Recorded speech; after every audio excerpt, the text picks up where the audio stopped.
Alright guys, so today I'm be doing a review on Halo Reach, just in case for those of you who are still on the fence about whether or not you should get it or not. As somebody mentioned in the comments below my previous video, it's kind of late to be on the fence for Halo Reach considering that 2 DLC map packs have dropped, but you know, if you're still deciding whether or not like this is the game that you want to get after waiting until like the games of this year come out, then I'm gonna show you what I think about it, and I'm gonna try something a little bit different this time. I'm gonna try to incorporate some gameplay, not from a HD PVR because I no longer have mine, but I'm gonna show you some of the things that are in the game that may influence you, so you can actually see what I'm talking about instead of just hearing about what I'm talking about. Alright, so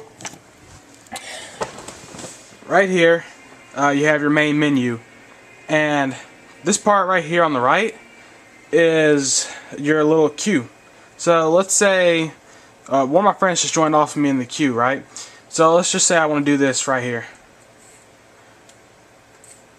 I can hit join player, and it puts me in the queue right here. So it says he's in matchmaking.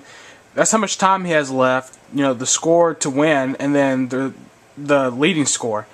And so I like that idea. I think that was pretty good for an idea.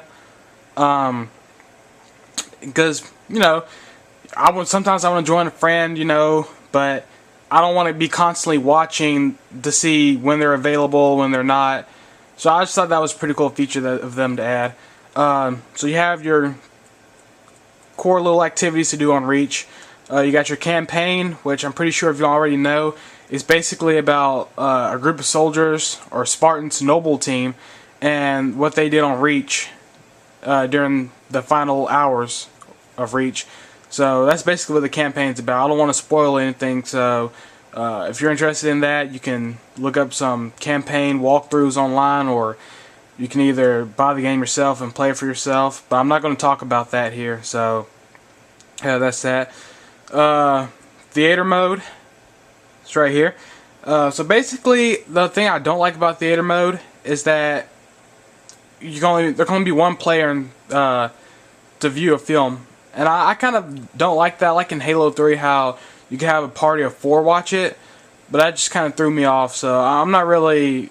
That kind of just deterred me from the game. But you know, theater mode is still the same.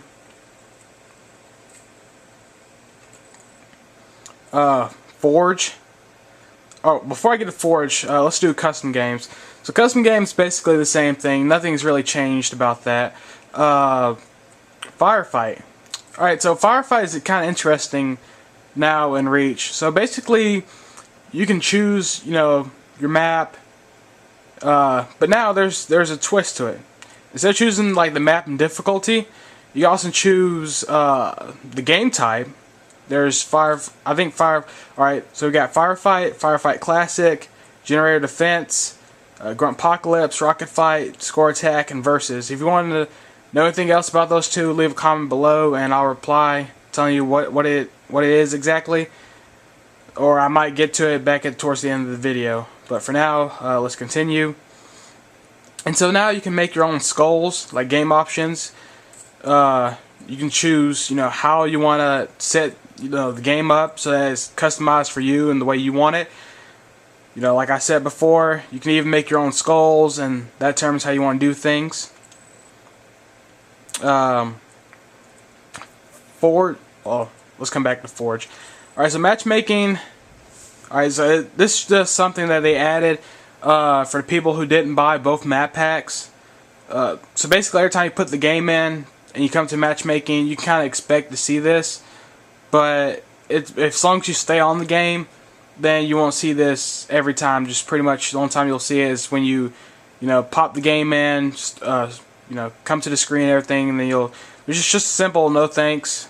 I just didn't buy the Defiant map pack. I just bought the Noble map pack.